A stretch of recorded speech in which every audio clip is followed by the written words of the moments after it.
What's up, guys? Sub-Zeric here, back for another VOD review. Today, we're going to do a VOD review of a player who is just destroying the ladder right now.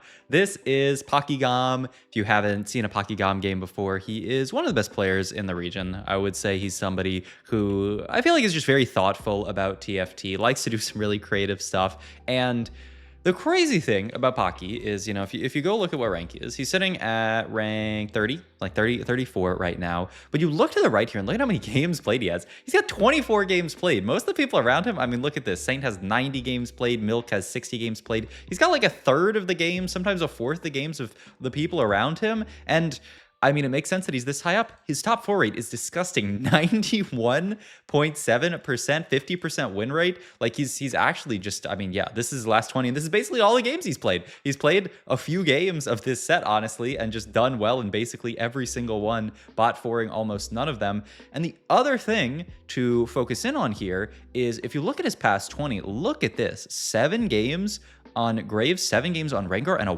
1.57 and a 1.14 average on these units. He's playing this Executioner's comp a good bit and just doing fantastic with it. First here. I think if you scroll down a bit, if you scroll down further, there's like another first. Like he's just absolutely destroying with this comp. So I said, okay, I gotta review Pocky and see what he's doing in this comp, how he's playing around it, just all of his thoughts, because I'm just so hyped. And the other thing is, I started this VOD, and yes, you don't adjust your TV sets. Pocky just has to move the game to the left here. I don't know. I guess he was showing off his like playlists or something, probably. Okay.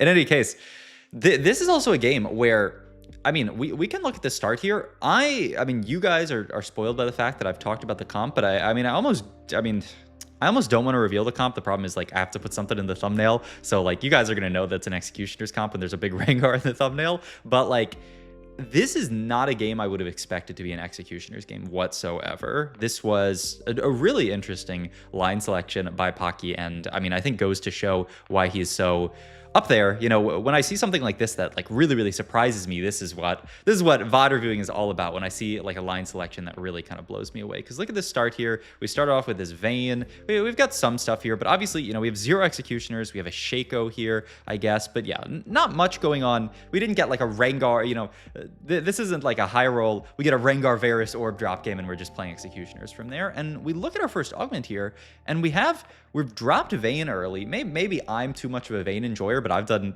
pretty well when I've played this comp. But we start the game off, we have a Vayne, we have a bow. As long as we lost streak into getting a Guinsoo's, we would have a Vayne with a bow and category 5. We can make Vow for frontline. Seems amazing. Alter Ego, a little bit sus, but even potentially playable from this spot. But what does Pocky do? He scouts the lobby immediately.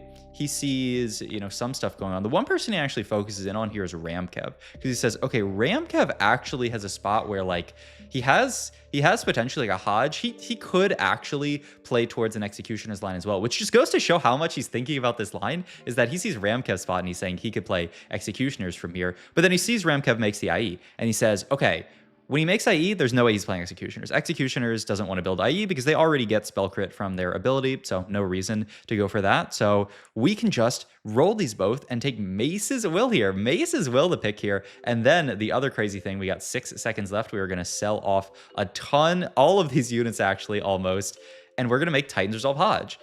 And looking back at it, it makes perfect sense, right? You take Mace's Will, this gives you the Titans Hodge Slam, and if you guys haven't played around Rengar, Bis Rengar, honestly, we can just pull up the stats check here, because I want to look at some of the other itemization choices on Rengar, but, you know, if you get to a Rengar 3, honestly, we could just go to Rengar and then go to 4 Executioner tier 3 plus here, or tier 3 plus, yeah, and just look and say we have a 3-item Rengar, not even guarantee that we get, but you see BT, Hodge, Titans, the 3 most built items, and the 3 items with like really solid delta. Obviously, there's stuff like Prowlers and Silver Mirror in here, but we're not going to expect that we can get to that. So yeah, this build looks fantastic. This build actually has a slightly more negative delta, but like way less games played. So like this is the gold standard build, and then you can definitely fit an Edge of Night in there. Titans looks really nice, by the way. Just looking through all the stats, like all of these builds are doing well with Titans. So you get to build a Titans Hodge from the start, which is fantastic. It means you guarantee a Titans and a healing item, and then, you know, getting to the last item, I mean, you can kind of figure it out. But yeah, I mean, it makes sense. sense. And you get to take Mace's Will, which is an augment that gives you crit chance, which you want when you play a comp that revolves completely around critting. So it makes perfect sense. This is one of the best augments for this comp and one of the best, I mean, you get to BIS for your Rengar. The only kind of scary thing is we have 0 Rengars, and with a 3-cost reroll comp like this, there's no guarantee that we're going to get to Rengars anywhere soon. And so this is where the other just part of watching Pocky play, which is just, I love watching players like Pocky play TFT, where it's just, Pocky is such a good player at just making sure he's figuring out what his strongest board is. Right now, he's just trying to make sure that he kills units every single fight, though, I mean, there are even actually some potentially winnable fights with this super juiced up Poppy. And that's the other thing, I guess, is that we decided to item hold Poppy, which we found a Poppy 2. I think I was watching this VOD with audio just because I was doing some VOD reviews this morning, and I think what he said is, he said, like, I just need a 2-star unit, just having Poppy 2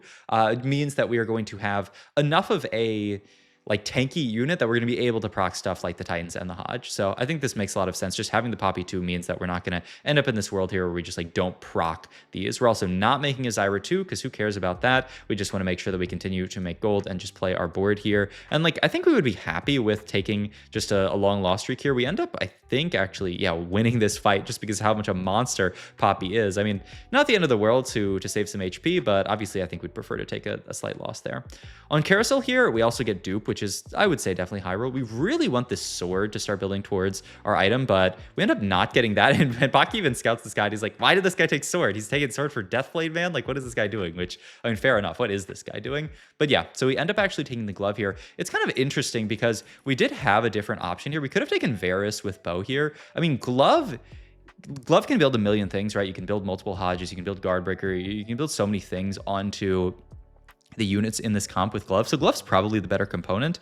I definitely would have been tempted to just take the Varus with bow just because it's a Varus, and bow is, bow can build into something that we're going to put onto the Varus. It can be like Last Whisper as well. So I think I would have been tempted for that. I don't know if this is 100% like Pocky didn't take this because he evaluated and said that glove is better, or if he was just kind of tilted that guy stole his sword and so he just grabbed the closest thing, which, I mean, is still very, very acceptable here in the glove. I'm not 100% sure because I think he definitely locked in on the sword.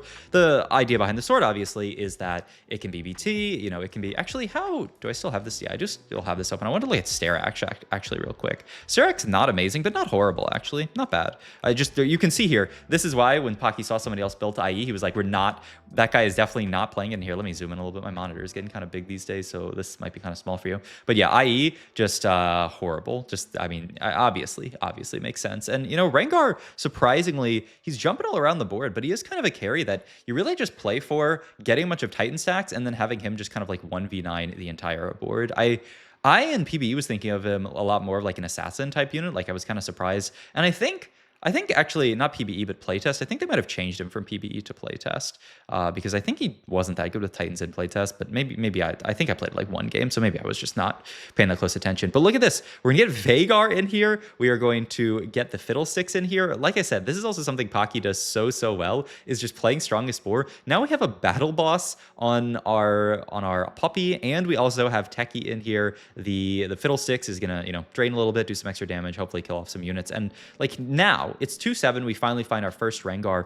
but that doesn't mean we're going to swap items to Rengar. This is something that I think a lot of people would be tempted to do here. Is all right, I have my Rengar. I'm going to open sell this Poppy and move items over. But no, I mean, the items are not better on Rengar yet by at all. We get full item here, which is interesting. Here's another decently high roll thing, and I have watched this game. We do get full BT drop here, which is just high roll. I mean, this is the best last item onto Rengar. I'm pretty sure he builds it here before even, popping the anvil, which is, I mean, it's objectively incorrect, but it's also objectively correct because it doesn't matter because we're always building this. And so now we're just looking for Varus items. We're going to take Shojin here. Great item onto Varus. And yeah, I mean, we're at the point where this is a Rengar-Varus duo carry comp. So once you get done with Rengar items, you start going towards Varus. Also, look at this Poppy. She's going to one-tap that, two-tap basically that backliner there.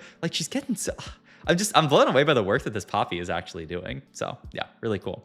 All right, next augment here. Salvage Bin, Pyromaniac, Cower, Weaklings. I don't think you're that hyped for any of these. Pyromaniac is, I would assume, the most acceptable. We had Heroic Grab Bag, which is better than all of these other options, I would say. And so then we reroll. Obviously, it's not going to be Blazing Soul. So we're stuck between Noble Sack and Heroic Grab Bag. Here's another thing that I thought was interesting. So I'll give you guys 5 seconds to kind of think about what you would take in this situation.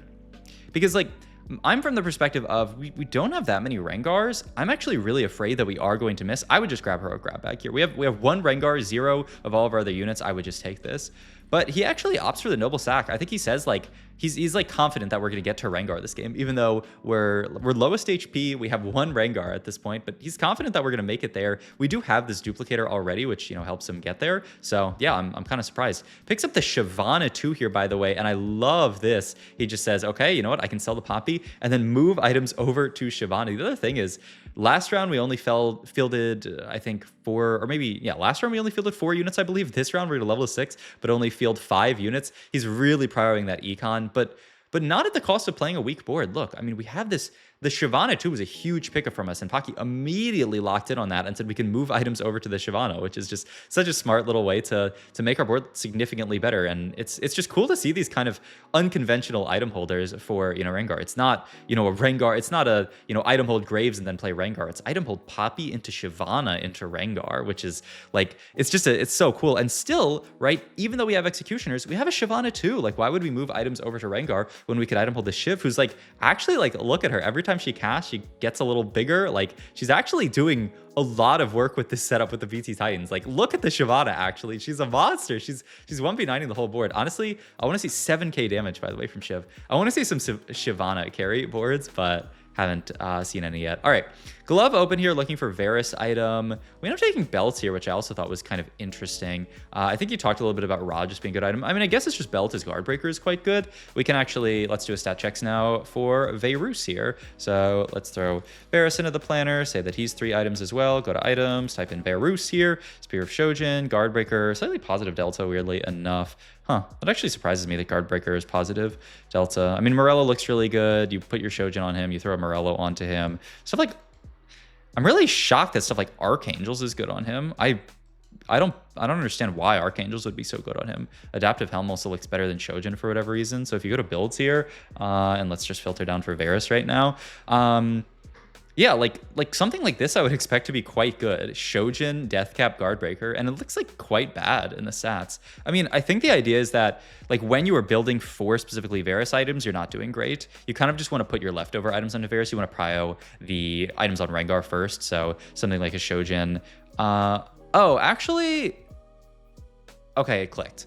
The reason why Archangel's much better than something like a Guardbreaker, my vibe, my thought is that, Rengar, you want to prioritize these gloves for him. You want to prioritize stuff like Hodge, stuff like, I mean, a lot of stuff, right? QSS, stuff like another Hodge. And so like using that glove for Guardbreaker means that you're prioing items onto Varus, which doesn't seem very good. But something like an Archangels, it uses a tier, which the only thing is that tier does go towards Hodge, but your second tier can be Archangels, and Rod is obviously really low priority. But wow, for whatever reason, Archangels looks amazing in the stats.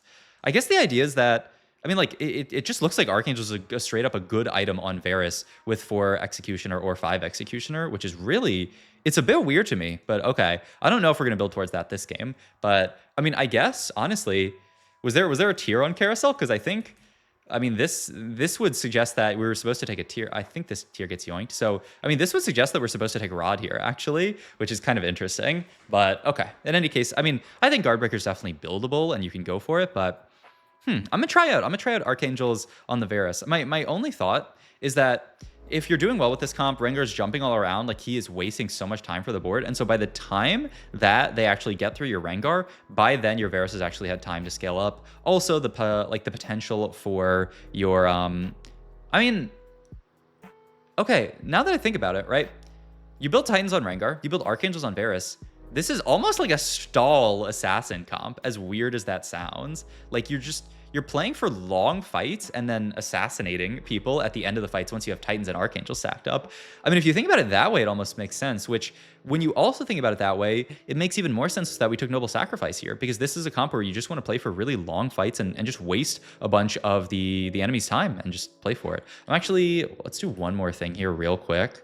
Let me just do Varus. Take this out, Varus Rengar on our board, say that we built an Archangels, and I just wanted to go to units and see what it says here. Yeah, this is the other really big thing that, I mean, we'll talk about it as we get more into the VOD. I'll talk about that more. I'll talk about that when it comes, because that's actually very, very important as well once we get further in, because this is actually a mistake I've been making when I play this comp, and I think a lot of other people, especially if you're following like TFT Academy, have also probably been making this mistake. So we will see when we get there. But yeah, all right. We finished this stage, 63 HP. Huge thing is we actually got to Rengar 2, which is really, really good news.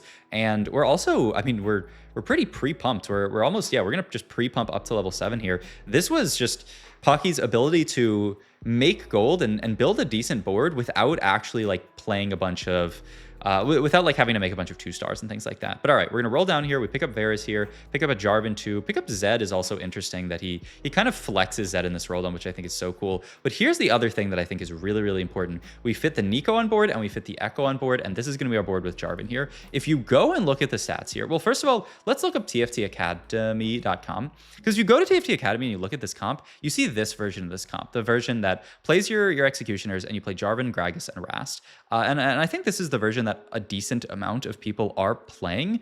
But if you actually, like, once again, if you throw these guys into Planner, look at the stats. You really, really don't actually want to be playing towards this kind of stuff. You want to be playing like the Echo Nico versions. And let's honestly put 4 Executioner in before people like say, I'm curious still. Yeah, I mean, because like I want to filter out the world where we're just playing like a vertical Street Demon game. But look at this. Echo Nico, hugely, hugely, hugely negative deltas here. And Jarvan, positive delta, Ross, positive delta. Gragas, a little baby negative delta here. And Alistar, a positive delta. I will also shout out, this is tftgenius.com. This is, you can see this is Mimu. This is Broken 99. Yeah, Mimu, Broken 99, 5454, and Demacian Raptors tier list website, which I will give them their flowers. You go to the version of the comp on this website, it's 5 Executioner, 3 Street Team. And it is kind of cringe that this is a level 9 board, but I think Raptors said that like they have to put level 9 boards because like the casuals want to see level 9 boards, which fair enough. But like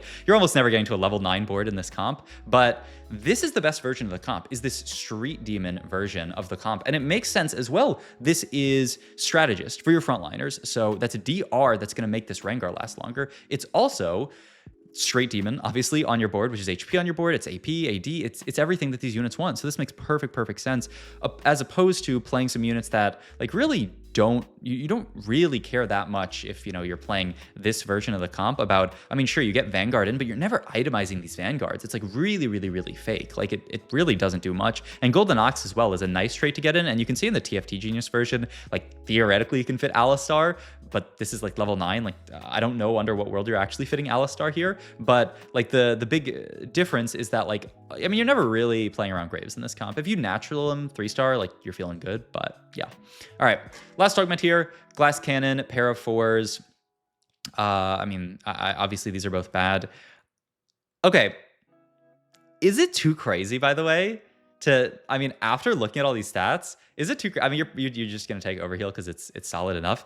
I wonder, can we just look at fights and look at what happens after like 15 seconds in the fights? Because I'm actually really curious about an Ascension after thinking about this comp a little bit more and like looking at I mean, really just like looking at the stats. But yeah, we rolled down quite deep here. We find a lot of really, really valuable upgrades on this board. And yeah, this is just gonna be the board here. The other thing is we're always keeping Rengar and Varus same side. Focus firing down units just so that Rengar can get his kills and start hopping around is really important. All right, we hit 15 seconds here. I mean, low key, I mean, not to say that we were going to win that fight there with Ascension, but I mean, Rengar, like he's fully stacked Titans. The only thing is that like when you're playing a kind of Sol comp, like sometimes something like Ascension can be a little like too much, you know? Like if you get to a late game fight and you have your Rengar fully stacked or winning fights, so like, do you really want to stall even further? Because like, yeah, a fully stacked Titans Rengar is probably going to win you fights anyway. So maybe Ascension is too crazy. I don't know. I'm down for somebody to try it because I mean, it's here, 15 seconds, boom, Rengar would pop off and kill the whole board. Somebody try it. Somebody try it and tell me. Like, I would not be shocked if it was horrible, but I also think there's like a small chance that it's amazing. All right. we're going into carousel here. We still don't have last Varus item. Yeah, we have bow open here. We're just gonna pick up the Renekton for glove here. This guarantees that we get last whisper. The only other kind of awkward thing is last whisper in this spot, especially with TG sitting onto our graves, is quite awkward because yeah, obviously we're kind of far off. I was actually quite surprised that Pocky rolled here because we're still far off everything. I mean, he hits Echo too, which is a nice upgrade, I guess. But it's actually like a relatively deep roll just to find Echo too. And I guess his idea is like if we start really high rolling Rengars, we could roll it down deep. Like perhaps if we had 7 Rengars here, we would roll, but like, because I feel like Rengar is once again like the star of the show. All right, 15 seconds. I mean, the other thing to think about is that in a lot of these fights, by the time Ascension's proc, like a lot of the frontliners are dead, and once you get through their frontline, it's pretty easy for Rengar to mop up the backline. You don't really need extra damage on backline, but I'm gonna try it. I'm gonna try it. If I get Ascension and I'm playing Executioners, I'm gonna try it. And I also want to try this Archangels build because it seems, I mean, you can see why Archangels would be good. Just all this time that I'm tracking Ascension, I'm also technically kind of tracking like when Archangels would be pretty decent. And like this Varus is obviously living very long in every single fight. So yeah, I mean, fights like this are basically over by the time the Ascension would kick in. But yeah, I don't know. Ascension. Okay. In any case, we're obviously sacking these 2 fights because we're really close to minion round. And I mean, not sacking because we're winning them.